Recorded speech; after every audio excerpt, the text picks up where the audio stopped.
Hi friends, this is Meena. Welcome back to Meena stats. ఈరోజు అయితే multigrain dosa చేస్తున్నాను.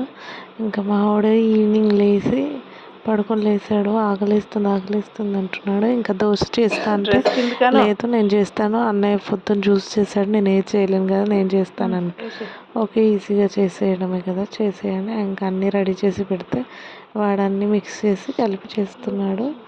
ఇంకా చాలా బాగుంటుంది, హెల్త్కి కూడా మంచిది. మల్టీగ్రెయిన్ అంటే ఇంకా మినపప్పు, పెసరపప్పు, శనగపప్పు, ఇంకా కాబోలి చెన్న అన్నీ ఒక ఓవర్ నైట్ సోక్ చేసి, రైస్ మాత్రం మార్నింగ్ నుంచి ఈవినింగ్ వరకు సోక్ చేసి రెండు కలిపి మిక్సీ పట్టి పెట్టాలి.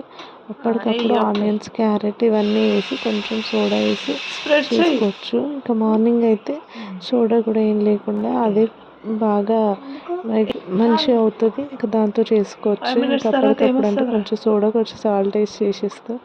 ఇంకా పిల్లలకి స్నాక్స్ ఏం లేవు అంటే ఇంకా పచ్చిమిర్చి, క్యారెట్, ఆనియన్ వేసి దాంట్లోనే కొంచెం సాల్ట్ వేసి చేస్తే ఇంకా చట్నీ కూడా అవసరం లేదు. పిల్లలు చిన్నవాళ్ళు కాబట్టి చట్నీ కూడా అవసరం లేకపోయినా తినేస్తారు.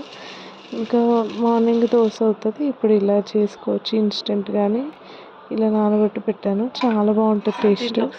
ఇంకా అన్ని గ్రెయిన్స్ ఉన్నాయి కాబట్టి టేస్ట్ మంచిది, హెల్త్కి మంచిది. అందుకే ఇంకా పిల్లలకి ఎప్పుడు ప్లెయిన్ దోశ అయితే చేయను నేను. ఒకసారి జొన్నలు వేసి, ఒకసారి మల్టీగ్రెయిన్ దోశ ఇలా చేస్తూ ఉంటాను. ఈరోజు అయితే ఇలా చేసాను. అది మా చిన్నోడు చేసి ఇచ్చాడు, చాలా మంచి టేస్ట్ వచ్చింది. మీరు కూడా ట్రై చేయండి, మీ పిల్లలకు పెట్టండి, హెల్త్కి చాలా మంచిది.